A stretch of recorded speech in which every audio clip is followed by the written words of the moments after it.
Estamos no podcast Movimento, que é o podcast de cultura do Abril Abril. Como estávamos a dizer há bocado, movimento não é uma palavra estranha ao Meise. Não é, não, de facto. Não é. Eu acho que a ninguém, porque o movimento é uma constante da vida. Temos aqui o Henrique Vives Rúbio, que está a lançar o livro de fotografia Confins, que é um livro sobre as fronteiras de Lisboa e o confinamento. Temos a Marta Lapa e o Rui Malheiro, da Escola de Mulheres, que estão em cena com a peça Aqui Ainda um Lugar que Seja Delas. E, simultaneamente, temos o Meise, que vai atuar aqui na Bota proximamente. Numa das suas canções, escreve: a minha ordenada anarquia impele-me a querer queimar todas as bandeiras, faz-me rodar o globo terrestre de borracha em riste para apagar fronteiras. Nós, na nossa conversa, vamos falar certamente de fronteiras e de confins, vamos falar de desigualdades e vamos falar da forma de as ultrapassar. Mas eu queria te perguntar uma coisa, Meise. Porquê ordenada essa anarquia? Por causa da ordem existente no caos, da essencial ordem existente no caos aparente, não é?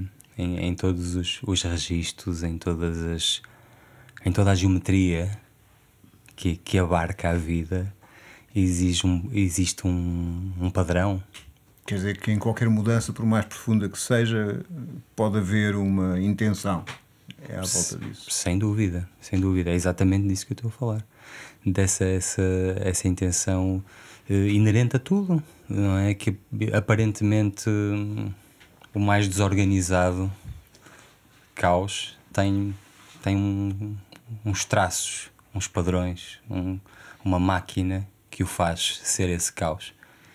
E daí eu usar essa expressão, a minha ordenada anarquia. Bom, nesta conversa não vai ser tão ordenada, a ideia é vocês poderem se interromper e não ser feita uma conversa em compartimentos. Eu iria passar para uma parte da ordenada, mas neste caso não anarquia, que é a vossa companhia começou com um manifesto. Esse manifesto tem já bastantes anos, 27 anos. 27.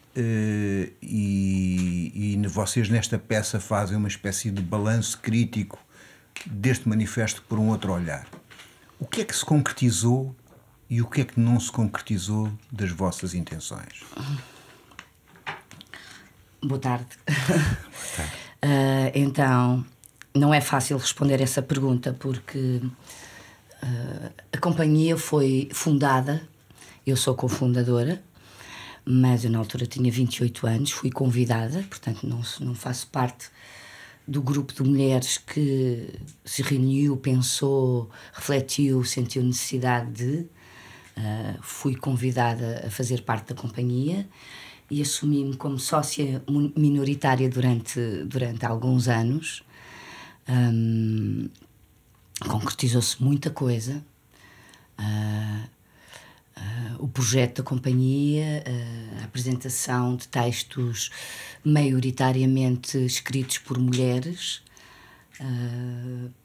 Atenção, a companhia acho que não teve uma única produção em que não tivesse a colaboração ou a participação de homens. Portanto, quando se privilegia o trabalho no feminino, não se exclui de maneira nenhuma o masculino ou o olhar masculino, antes pelo contrário. Portanto, houve de facto um percurso que cumpriu com grande parte dos objetivos, não só do ponto de vista artístico e criativo, mas também como técnicas, portanto, o olhar era bastante abrangente. Este ano lançámos esse desafio à Teresa Coutinho, que é uma jovem dramaturga e poeta e atriz, e colaboradora da companhia, porque a companhia foi sofrendo alguns... Eu neste momento sou a única sócia original. O Rui, que é nosso produtor há cerca de quase 10 anos, foi desafiado a fazer parte da companhia, não ser só contratado, a fazer parte, a ser sócio, porque as sócias originais foram saindo, sem ser em conflito, por se constatar que os percursos, afinal, não eram assim. Já colaborámos com elas posteriormente, mas fundamentalmente porque uma das sócias fundadoras e a grande alma da companhia, que é a Fernanda Lapa, minha mãe, morreu há 2 anos. Aí de repente, e foi muito rápido, e portanto caiu-nos a companhia nos braços, literalmente. Eu falo por mim. Subscrevo na íntegra. Nunca fez parte dos meus objetivos. Eu já era diretora artística, juntamente com a Fernanda, da companhia. Trabalhámos muito bem juntas, trabalhámos muitos anos juntas. E percebemos que a companhia, tomámos essa decisão, que a companhia tinha de se reinventar. E neste ano zero, que é 2023, do ponto de vista de apoios, 22, do ponto de vista de apoios estatais, etc., achámos que era o melhor ano de fazer um projeto que o objetivo fosse destruir o manifesto que fez criar a companhia, que resultou da criação da companhia, portanto, mais ou menos a sua carta de intenções, para perceber até que ponto faria sentido continuar ou não. Portanto, isto era um olhar um bocado perverso, um bocado manipulador de... Mas faz sentido, porque do ponto de vista das desigualdades de género no teatro e na arte... Em todo o lado. Elas, mas também no teatro e na arte, elas não tiveram o contágio necessário. Não. Vocês têm de facto essa regra, mas isso não se expandiu ao resto das companhias, não é? Não. Sim, basta olharmos um bocadinho para o tecido artístico português e quantas diretoras de teatros nacionais existem ou existiram. Neste momento não existe nenhuma mulher. Mesmo diretoras de companhias já existem mais, encenadoras são mais reconhecidas, mas o homem continua ainda em prevalência, portanto lidera ainda estes lugares todos nas artes em geral, no teatro em particular. Em todas as áreas, na realidade, não é? Pronto, portanto... Só partilhar aqui que este ano 22, como a Marta dizia, que é o nosso ano zero para o quadriênio que se segue, também teve como mote para nós foi importante uma temática, termos uma temática subjacente a toda a atividade da companhia, quer às criações, à formação, ao ciclo de leituras da voz humana que a Marta desenvolve desde 2012, e esta temática para nós surgiu-nos importante ser a memória. E nesta memória, esta é a segunda criação do ano. Na primeira, a Marta desenvolveu uma criação adiada há alguns anos, uma grande vontade de unir um trabalho com a Leonor Keil e o Carlos Bica. Porque lá está, voltando ao mote do programa O Movimento, eu sou do movimento, a minha formação não é teatro, é dança. Portanto, eu fiz a Escola de Dança, a Escola Superior de Dança. Estou no teatro há muitos anos, mas a minha formação é nas tábuas, mas o meu olhar é sempre um olhar que parte dessa zona do movimento, do corpo, fronteiras, que não, neste caso não são estabelecidas entre o que é teatro, o que é dança, o que é movimento, o que é corpo, o que é texto, etc. E esta segunda, só para completar, surge precisamente por este lugar em que nos colocamos os dois de questionamento do que é que vai ser o futuro e o que é que pretendemos no futuro para a companhia. Então vamos à origem, com esta temática da memória, vamos à origem e vamos questioná-la, vamos partilhá-la com o público, fazer o público ajudar-nos a perceber qual é que é o papel da Escola de Mulheres e a pertinência da sua continuidade e de que forma é que nós podemos querer e queremos continuar. Renová-lo, reinventando-o, sem nunca menosprezar o que esteve na base da sua criação, naturalmente. E agora, neste momento, que horas são? São horas. São sempre horas de ser quem sou. A minha obsessão com o momento transporta-me sempre para o agora. Agora. Infinitamente agora. O meu fervor pelas palavras senta-me diariamente a combiná-las da melhor forma. São horas de ter coragem para dizer o que tem que ser dito. A minha ordenada anarquia impele-me a querer queimar todas as bandeiras. Faz-me rodar o globo terrestre de borracha em riste, a apagar fronteiras. Normalmente há a ideia e há uma frase feita que o hip-hop é uma espécie de CNN do gueto. O hip-hop a norte terá os seus guetos, mas não são os guetos iguais aos do sul. São completamente diferentes. Também são guetos, pesados, mas diferentes. Aliás, no relatório de segurança interna também tem aquilo que a administração interna considera zonas urbanas sensíveis. Sensíveis. Muito sensíveis. Sim. A vossa expressão tem a ver também com isso, com as desigualdades, com as situações, com as denúncias? Tem, claro que sim. Claro que sim.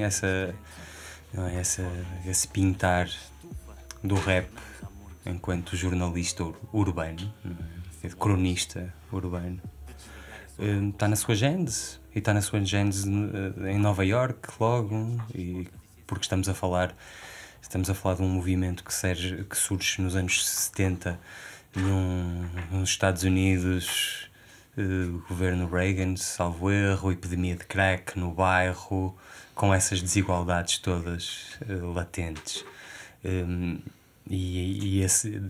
Dessa circunstância, dessas características, surge um movimento artístico de várias expressões. O rap, a voz, a poesia e o ritmo, o movimento da dança, do breakdance, a expressão visual, artística do grafite e o DJing, a parte musical, em que de repente é o fazer música com música, com o que há. E de repente há um DJ que tem discos com breaks de funk e de soul, e na parte do break, que é a única parte em que não há voz, recria uma música nova a misturar dois discos, essas partes, para que os dançarinos possam dançar, para que o MC possa pôr a sua palavra e pintar esse retrato da sua realidade urbana nesse momento, para esse público, para esse subgénero, para esse nicho em específico.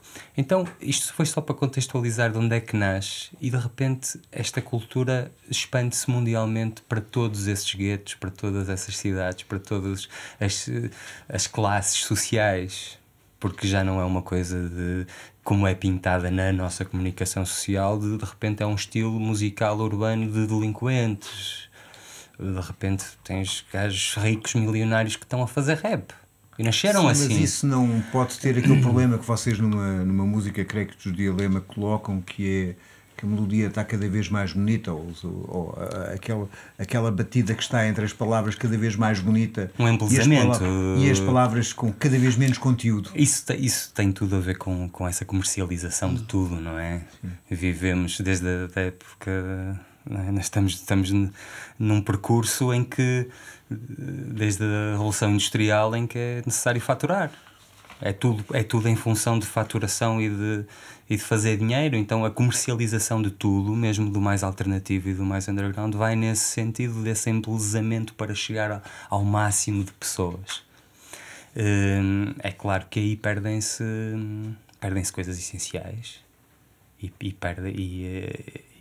quando a gênese do género é precisamente focar nessas coisas essenciais, e são esses problemas de quem está à margem, alguma coisa está mal, então tem que ser falado, mas o espectro alargou-se, então há espaço para falar de tudo nesta forma de expressão. Eu pessoalmente escolho, e os meus pares, alguns dos meus pares, a continuar a falar de coisas que são relevantes e que são importantes e que as pessoas precisam de ouvir e precisam de perceber quais são as dinâmicas sociais e o que é que se passa no mundo. Prefiro isso a comprar um carro ou uma casa ou ter uma vida mais fácil. São opções pessoais e únicas. Henrique, tu estás a lançar um livro de uma situação limite entre a vida e a morte, não é? Daquela pandemia bastante divertida que vivemos. Havia até um meme que dizia que punham os extraterrestres no sofá a dizer: epá, já viste esta nova série da Terra, está uma loucura. Quer dizer, desta coisa está... e durante esse tempo de pandemia, quando nos autorizavam a circular, mas apenas dentro dos concelhos, tu deu-te a ideia de ver as fronteiras e os confins e o que é que isso significava. Para além de seres catalão e, portanto, a ideia de fronteira e confim e da opressão das fronteiras pode ser uma coisa. O que é que te levou a isso? Bem, acho que o primeiro que me levou é a minha trajetória.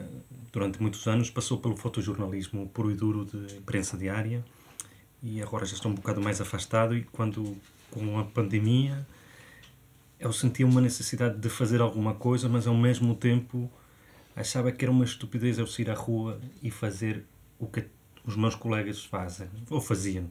Não por bom ou por mau, senão porque eu não tinha a plataforma para mostrar o meu trabalho. Já estavam os fotógrafos que trabalhavam nos jornais a fazer isso. Então eu estar na rua a fazer uma coisa parecida, para mim não fazia sentido, não é? Porque seria um trabalho muito mais pessoal e não conseguiria dar muito mais. Então foi no segundo confinamento, né, no tal que tivemos um bocado mais de liberdade de movimentos, mas que nos fecharam dentro dos concelhos, é que eu pensei que por ali podia fazer alguma coisa diferente daquilo que eu já tinha visto durante o último ano. Parte do meu trabalho, mais pessoal, tem como material de modelagem é o caminhar, não é? Que também vai aqui ao mote do movimento. Para mim, o ato de caminhar está na gênese do meu trabalho como fotógrafo e é uma coisa que já há muitos anos estou a trabalhar sobre e com o caminhar. Então acho que juntei as duas coisas, não é? A pandemia, o caminhar, a ter a necessidade de sair de casa e então foi ver o limite, onde está o limite e até onde eu posso ir. E no fundo vou ver até onde eu posso ir e a partir deste sítio, não é? Que foi os limites da cidade de Lisboa, o que tem para me mostrar e o que eu tenho eu para ver e para mostrar aos outros. Um pouco isso. Foi entre a descoberta e uma libertação também. E esses limites tu concluíste que eram apenas traços em mapa ou são coisas físicas que dividem de facto aquilo que está dentro da cidade e dentro da capital e aquilo que não está? Pois, eu acho que quando saí de casa ir com a ideia de percorrer estes limites foi quase mais uma caminhada sem pensar muito, sem ter trabalhado muito o conceito, não é? Mais ver. E pensava que seria uma coisa só passar em ruas e tal e fazer esta descoberta.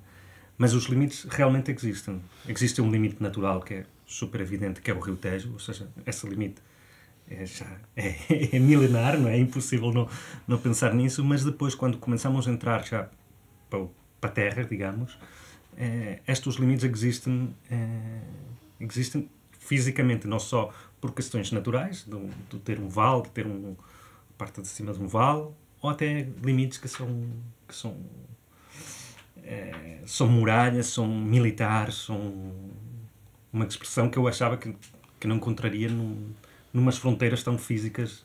E sociais? Tens a ideia que existem limites sociais? Eu não fiquei com essa ideia, nomeadamente porque não sei até que ponto é assim, então de um lado é uma coisa, do outro lado é do outro. Esses limites sociais acho que são muito mais permeáveis, eles existem, mas não estão só em cima da linha do limite de Lisboa, da fronteira, não é?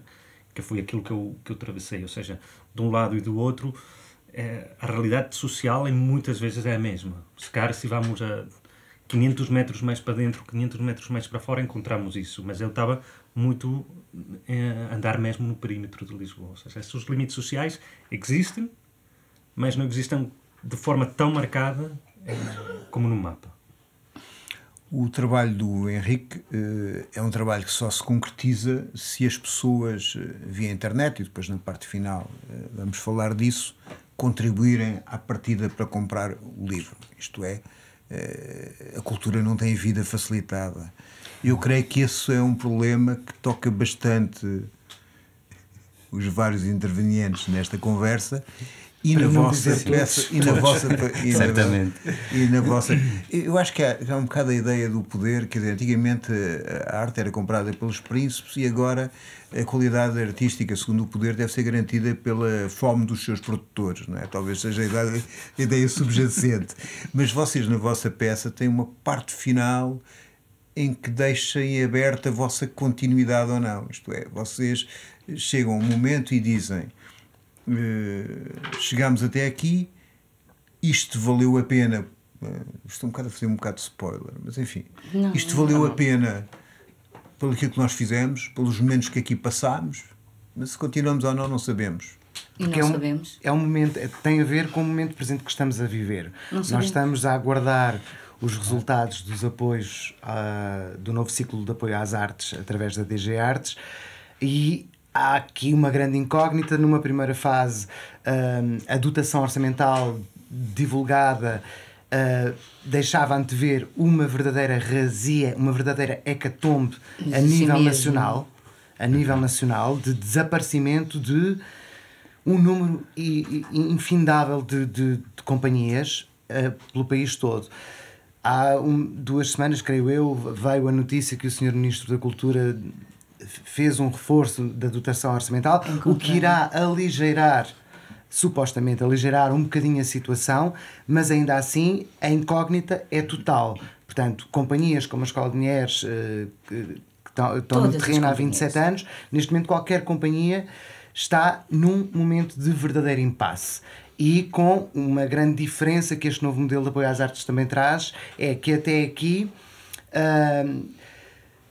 a pontuação que a candidatura de uma companhia tivesse poderia ser-lhe atribuído um valor percentual face à pontuação que o júri lhe atribuía. Que era muito perverso. E isto termina. Neste momento, as companhias candidatam-se a um patamar específico e ou têm pontuação para conseguir esse patamar ou desaparecem do mapa. Ou sim ou sopas. É esta a realidade. Portanto, existe aqui uma grande ansiedade por parte de todos os criativos neste momento, e todos a sofrer ansiosamente neste momento até que saiam as listas provisórias, que supostamente sairão ainda durante o mês de outubro. Nada mais oportuno do que ter o espetáculo em cartaz e partilhar isto com o público através da canção final, como tu muito bem referiste, que é isto mesmo. E dizemos: Sr. Ministro, querida DG Artes, muito obrigado pela vossa presença. Sr. Ministro, querida DG Artes, se isto for todo um fim, muito obrigado pela vossa indiferença. E assim se matam companhias com décadas de existência. É esta a realidade com que estamos. É uma realidade que de alguma forma foi vivida ou é vivida também por parte dos músicos. Isto é, pegando no trabalho do Henrique, que foi durante a pandemia, foi um momento em que basicamente ficaram suspensos no ar. Um setor que deixou de trabalhar. Deixou de trabalhar. Pura e simplesmente parou. Eu tenho alguns amigos técnicos de som que não trabalharam durante 2 anos, não trabalharam uma única vez, sem apoio de segurança social, a viverem de ajudas, da solidariedade, de amigos, e um grande número de técnicos quer do audiovisual em geral, abandonaram as suas profissões, a tentar arranjar alternativas para a sobrevivência, para garantir a sobrevivência, e não voltaram. Portanto, e neste momento, a nível geral, nas artes, sente-se uma grande escassez de técnicos. Todos os dias se procuram por técnicos do audiovisual, quer seja para companhias de teatro, para festivais, para tudo. Porque eles abandonaram a cultura. Foram forçados a isso. E músicos... houve uma paragem, não é? Houve uma paragem e há uma tentativa de retomar, e muitos que demora a engrenar e que me parece que aconteceu numa primeira fase para projetos e bandas que já estão muito instituídas. Então há uma grande procura do público desses atores principais no cenário musical, porque há uma grande procura. Então esses continuaram a tocar e voltaram em grande, mas depois de repente tens ali um underground de muita gente que teve muito tempo sem ganhar dinheiro, sem trabalhar, que continua a tentar tocar ali, aqui, para ganhar uns trocos, para tentar retomar. E isso acontece muito mais lentamente. E no caso da música, sobre uma alteração tecnológica da forma do capitalismo que faz com que hoje provavelmente os álbuns não têm nenhum significado na receita das músicas. Nenhum, porque digitalmente, não é? Ou realmente tens milhões de plays e de pessoas a ouvirem digitalmente a tua música e os teus álbuns digitais, porque já ninguém comprou álbuns físicos, ou quase. Sim, eu também ainda vou colecionar. Eu, para preparar a entrevista, pus-me a ouvir no Spotify, porque é a forma mais... É mais fácil. Mais direta. Depois podes pôr um P na companhia publicitária, mas não coisa. Depois-me a ouvir os teus álbuns. Quanto é que tu recebes por isto? 0? É muito pouco. E... sei lá, as minhas músicas têm na ordem dos milhares, 10 mil, 20 mil. Em Dilema não, é diferente, já temos uma maior expressão, mas eu tenho, sei lá, 20 mil, 30 mil no máximo uma música. Isto ao longo de alguns anos, dependendo de quando é que ela sai, quando é que não sai. Mas não sei, eu anualmente recebo, no fim do ano eles fecham contas e mandam-me um cheque de 200 euros ou 300 euros para estes valores. Depois tens outros artistas que têm milhões de plays e se calhar já ganham um bocadinho mais e já têm outros contratos e as percentagens já são diferentes, mas no meu caso é com isto que eu conto já há algum tempo. Não estou à espera de receber esse dinheiro, mesmo a nível de SPA, e estamos aqui a falar abertamente e sinceramente e sem merdas, que é como é. Então, mesmo aí, sou um artista que tem trabalho, tenho obras editadas, discos, sei lá, tenho mais de 100, 200 canções que passam, alguns momentos passaram mais na rádio, e são valores irrisórios que eu recebo anualmente da gestão de direitos dos artistas e da Sociedade Portuguesa de Autores. E sei perfeitamente, e estas coisas têm que ser ditas, que há 2 sacos. Há o saco dos tubarões, o saco azul, o saco dos cooperadores, e há os outros que estão ali e que vão recebendo os trocos destas contagens mais aleatórias. E estas coisas têm que ser faladas abertamente, não podem ficar assim só no espaço. Então o concerto que tu fazes aqui numa casa com uma bota e noutras casas é aquilo que faz... manter-te à tona d'água, não é? Sim, eu com Dilema tenho umas circunstâncias especiais porque faço parte de uma banda de culto e ainda vou tocando noutros sítios e noutros palcos, mas enquanto artista individualmente vou sendo um artista underground, completamente underground, e trabalho nesse circuito paralelo de casas como a Bota e como outras pelo país todo que estão receptivas para receber artistas que estão a fazer um trabalho mais alternativo. E tenho feito isso, mas não posso estar dependente da música só a fazer música, e já percebi isso há muitos anos. Tenho uma filha e tenho que sobreviver, então vou-me desdobrando e cada vez estou mais direcionado para a educação, e como a minha matéria-prima é a palavra, para a educação através da palavra, e sou artista visual há muitos anos, então vou tentando arranjar aqui outras alternativas que me garantam essa sobrevivência, porque se estivesse dependente só da música e da cultura portuguesa, já tive esses momentos em que pensei, vou só morrer à fome. Sim, isso é o que fazemos todos. Que vale é que nós temos aqui o Henrique presente e normalmente os fotógrafos são milionários. Exatamente, estava mesmo a pensar nisso. Estou aqui errado, não estou no sítio errado. Não. Estava a pensar nisso, que acho que no último ano decidi que eu iria ter uma visão dividida da minha fotografia. Uma coisa é a fotografia profissional, que é aquela que me ajuda a pagar as contas, com mais ou menos receita. Infelizmente, normalmente é menos receita daquilo que eu queria, e os projetos pessoais, que aquilo não me dá.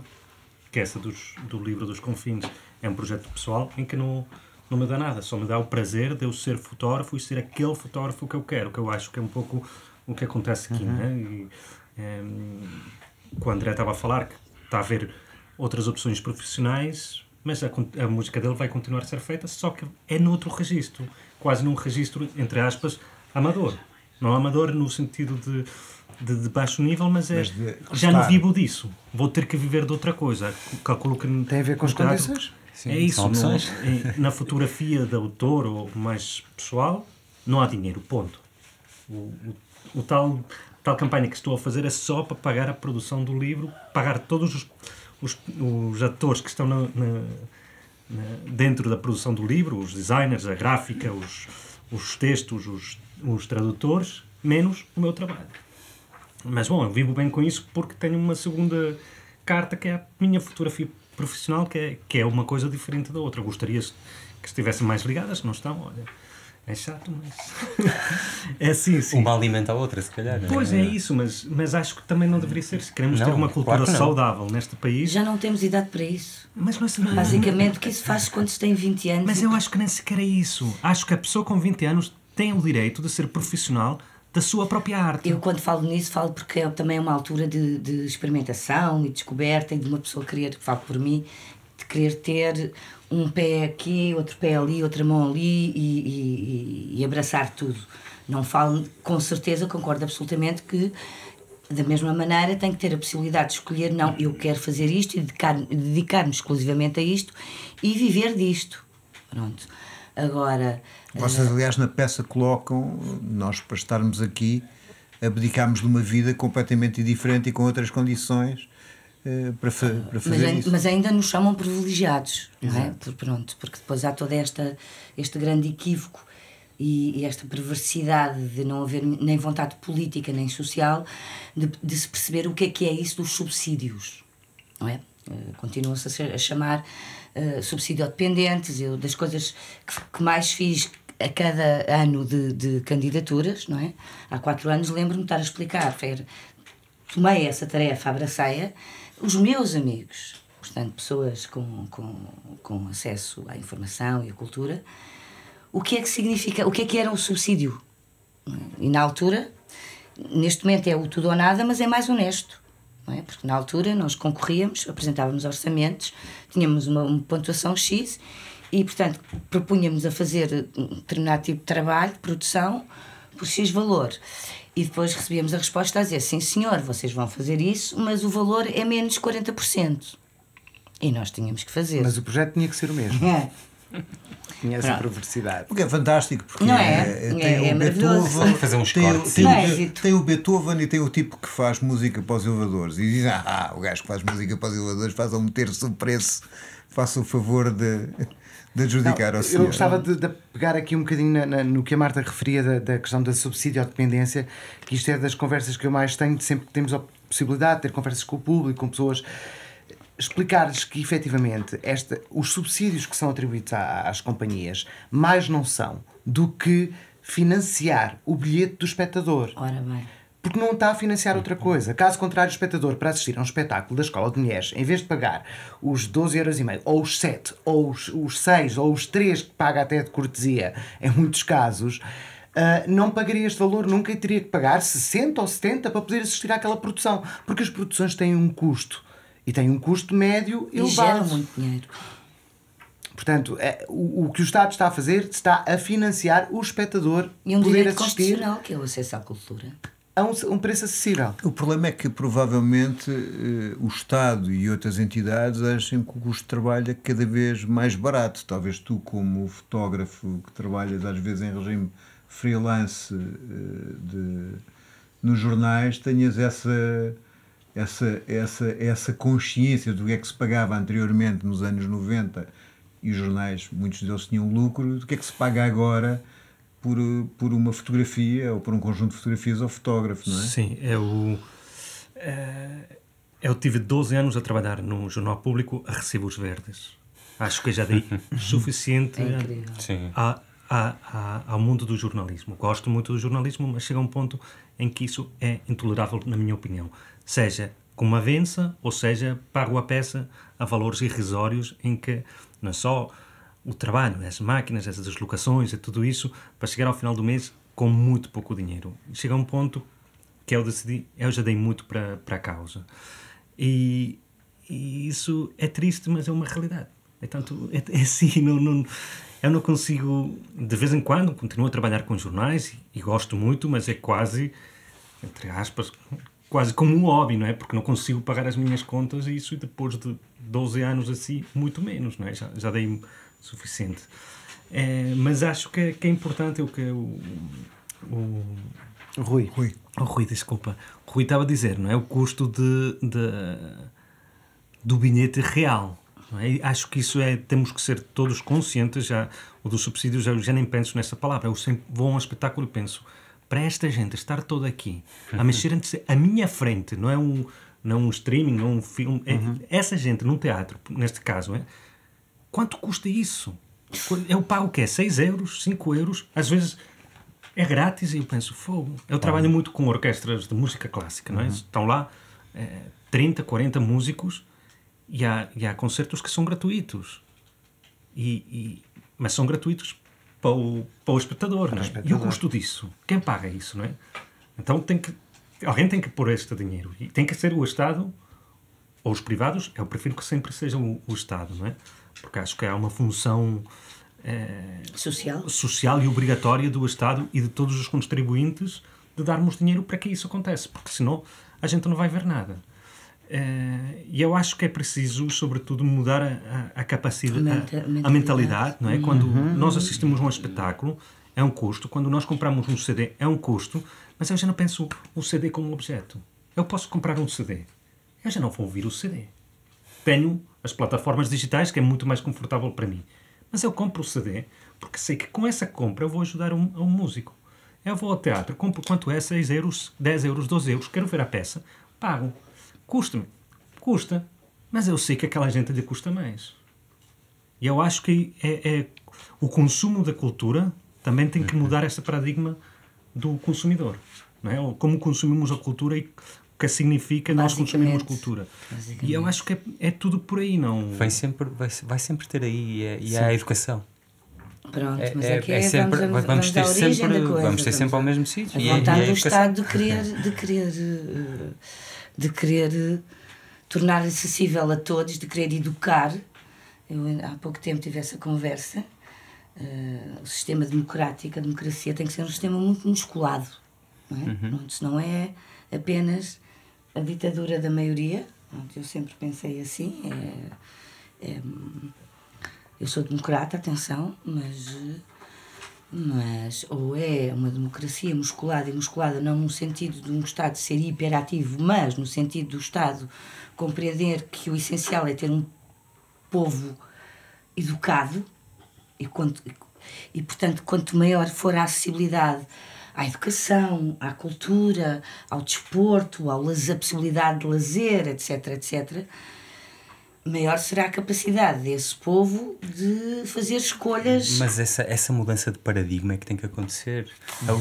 Porque o ser humano é que é o real valor, não é o capital, é que é o real capital. Nessa direção, não é? Não estavas sempre a citar o Agostinho da Silva, que o ser humano é um poema. Não é? Sim, é verdade, é uma das minhas citações. Mas também é terrível. Há vários tipos de poemas, não é? Somos todos 7 bilhões de poemas. É que o ser humano pode ser assustador, não é? E estamos a falar do ser humano em todos os seus... Mas dentro dos 7 mil milhões de poemas, o que é que tu achas que se retira da ideia do ser humano é um poema? A impotência, eu concordo. O que é que se retira? Sim. Do ser humano ser um poema. Sim. Eu acho Posso construí-lo próprio? Eu acho que o sentido que o professor Agostinho da Silva usa nessa expressão é dessa capacidade de cada um se ir escrevendo, não é? De cada um se ir escrevendo na vida através do seu percurso, das circunstâncias externas, dos condicionamentos e da libertação desses condicionamentos que nos são impostos. É por isso, então por exemplo, essa própria escrita da vida. E é por isso que, por exemplo, tu decidiste, estás num grupo de sucesso e decidiste a partir de certa altura fazer uma parte de carreira a solo, embora tenhas um álbum, creio que em 2007 já. Sim. Sozinho, a certa altura decidiste começar. Mas nós, enquanto Dilema, todos temos carreiras a solo já extensas e vamos fazendo trabalhos chamado poliamor, não é? Sim, poliamor mas sempre a afunilar e sempre numa direção muito com uma perspicácia muito definida, porque os nossos trabalhos a solo complementam-se e têm sempre a identidade da banda. Então não são propriamente trabalhos a solo, fazem parte formas de enriquecimento do coletivo. E não são coisas nada descabidas. funcionam todas nesse universo de dilema. Então são decisões naturais de repente querer perceber qual é que é a voz própria e a voz no grupo. Henrique, tu vais traduzir o livro, eu estou a dizer vais traduzir o livro porque vais vendê-lo todo depois deste programa, não é? E provavelmente enriquecer. E vais traduzir o livro em português. Sim, os textos são em português, sim. Vão ser traduzidos ao inglês. Inglês e em catalão. E em catalão, exatamente. Okay. Sim, é uma escolha... Mas porquê não só em catalão? Porquê não são em catalão? Os textos são em português, ou seja, teriam que ser em português. O inglês é para chegar a todo o mundo, não é? E o catalão é uma tomada de posição pessoal. Eu sei que vai ter poucos leitores, ou os leitores que leem em catalão conseguem ler em inglês e muito provavelmente em português, mas acho que é marcar a minha posição da pessoa que eu sou. É importante. Claro. Não sei. É muito importante. Pois é. E isso é uma das coisas que nos sai do coro, não é? Olha, sai-me do bolso, ou tenho que vender mais uns livros para conseguir pagar isso, não é? Não, sim. Mas acho que é importante que nós fazemos coisas... Há bocadinho estavas a falar da ditadura da maioria, e eu acho que é uma coisa ainda pior, que é a ditadura do capital, não é? Do que dá dinheiro. Às vezes não é só a maioria o que quer, só o que dá dinheiro. No caso da cultura... Isso são as suas ramificações. Estava a ser simplista, não é? Pois, mas eu acho que... É tudo o que isso implica, não é? Pronto, e depois seriam 1000 e outras conversas embrulhadas nesta afirmação. Mas é isso, acho que às vezes temos que fazer coisas que não sai do coro, neste caso, sai mais vender uns quantos livros, ou fazer mais horas para escrever uma música que se quer escrever, ou... Essa ditadura do capital tem tudo a ver com o que estávamos a falar ao bocado da educação, porque a educação ainda está calcificada há séculos por essa ditadura do capital. Então vais-te formar e vais ganhar dinheiro com o teu diploma, porque isto é que é fixe, mas de repente se tiveres um pensamento divergente e cultural e artístico, já não, porque isso não vai render dinheiro. Então logo aqui à partida tu estás a condicionar um ser. Então isto tem que ser mesmo uma desconstrução de mentalidade. Homenageando o catalão, enfim, já que passámos 2 ou 3 dias numa escola fechados por causa do referendo da Catalunha, havia uma frase sobre o basco que eu acho que se aplica aos setores artísticos, que era uma língua que nunca viveu na sala da corte, não é? E a arte, enfim, que começou a ser paga pelos príncipes, mas quando ganhou a liberdade, não é?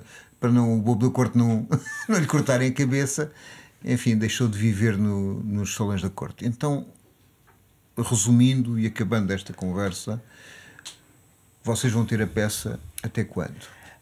Até dia 30 de outubro, de quinta a domingo às 9h30, sempre às 9h30, na Sala de Teatro do Clube Estefânia. Tu vais ter o espetáculo quando? Dia 15, aqui na Bota, estão todos convidados, com o meu grande amigo Rui Galveias a acompanhar-me. Dia 15 não podemos, temos que nos cuidar. Os artistas sofrem, isso é visível, não é?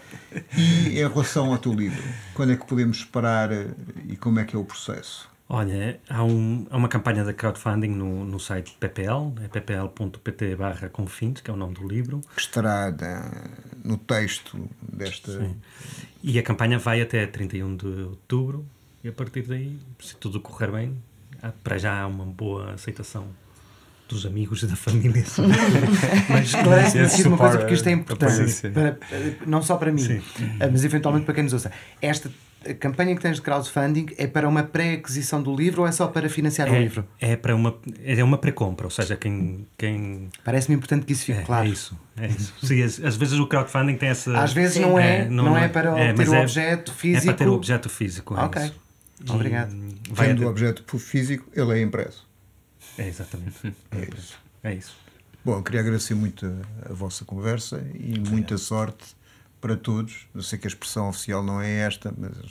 Nós já estreámos, portanto, muita sorte também. Muita sorte. Partir pernas e outras coisas. Partir pernas não é também aquela que nós preferimos. Qual é que vocês preferem? Muita merda. Ok. Isso é muito catalão também, não é? Muito escatológico. Sim. Não, é que responda à realidade. Basicamente. E assim ficamos. E haverá na próxima semana outra edição do Movimento. Muito obrigado. Obrigada a nós. É fundamental percebermos que são horas de mudança. Pela criança em nós. Para que ela prevaleça na nossa voz ativa. Quero experienciar ainda nesta encarnação coisas que imagino, mas que estão dependentes da alteração de consciência coletiva.